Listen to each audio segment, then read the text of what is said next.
क्या पढ़ाएंगे? कहानी। ठीक है, कहानी का सारांश है संगति का असर। बहुत ध्यान से और बहुत समझ के पढ़ना है।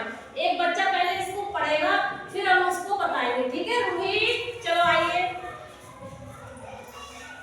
चलिए बेटा, ये कहानी पढ़ के सुनाओ जरा फटाफट। कहानी संगति का असर। एक गरीब किसान का एक बेटा था।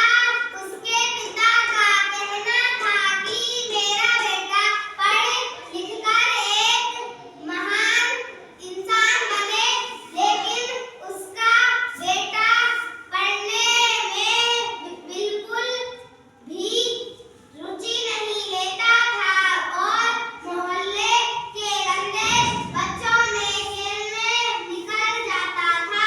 बहुत समझाने पर भी उसके समझ नहीं आई। एक दिन उसके पिता सेब लाए। उसमें एक सेब खराब था।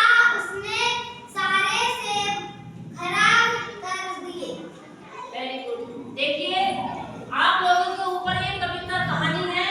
आप घर से तुम्हारे मम्मी पापा भेज देते हैं और तुम स्कूल से गायब हो जाते हो रास्ते में से। ठीक है, एक किसान का बेटा था, उसका एक ही बेटा था और वो चाहता था कि मेरा बच्चा पढ़ लिख के बहुत महान बने, लेकिन बच्चा पढ़ाई में बिल्कुल रुचि नहीं ले रहा था। क्या नहीं ले रहा था? रुचि नहीं ले रहा था।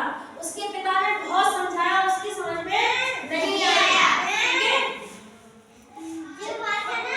उसके पिता समझाया, समझाने के नहीं आए। ठीक है, समझाने में उसकी समझ में एक भी नहीं आई। फिर उसके पिता ने क्या सोची, एक दिन सेब ले आए टोकरी भर के और उसमें एक सड़ा हुआ सेब लेकर आए थे।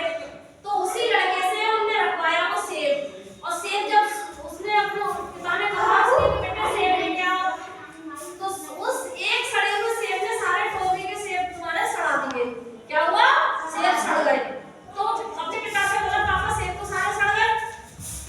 तो तभी उसके पिता ने कहा, बोले बेटे संगत का असर बहुत बुरा होता है। तुम अगर गंदे बच्चों में खेलोगे तो तुम भी इसी सेब की तरह एक दिन सड़ जाओगे।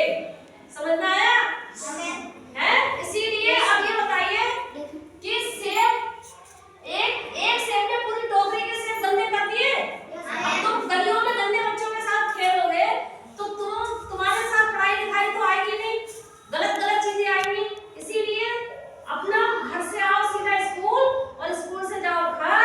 जो माँ बाप तुम्हें देते हैं भेजने स्कूल के लिए, उसको ध्यान से पढ़ें और डेली आए।